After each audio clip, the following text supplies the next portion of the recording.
Needy doesn't exist. Just like too sensitive doesn't exist. It doesn't exist. There is no such thing as someone who's too needy. It does not exist. It's a fundamental way that humans work. Let me give you an example. I had lunch today, and let's say I come to eat dinner, and let's say you're here and you're sat on the other side of the table, and let's say we're eating pasta.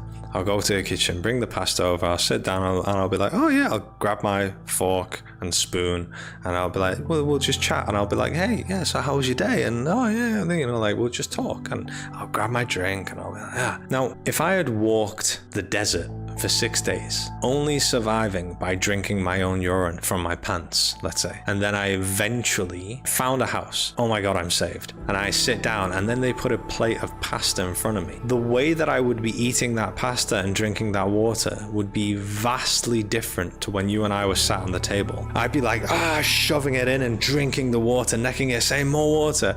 My entire behavior would be different because my need for food and water would be so much higher, and that dictates my behavior. Now, in today's society, you'll see a lot of people that are being labeled as needy, and they are people that have not had what they rely on for survival, which is love, acceptance, connection, relationships, vulnerability, safety. They've not had any of this stuff for so long. They've been walking the emotional desert for so long, and they are starving of these things. That's why it doesn't exist, because when people are giving what they need, their behaviors completely change. This is how humans work. It's got nothing to do with, well, that's your personality and this is my personality. It's got nothing to do with that. This is how humans work. Fundamentally, we are social creatures. We use love, connection, and relationship as a survival mechanism. An infant would die 100% of the time on their own. So we actually use love, connection, and relationships as a way of surviving. It's the whole reason why we love each other so much.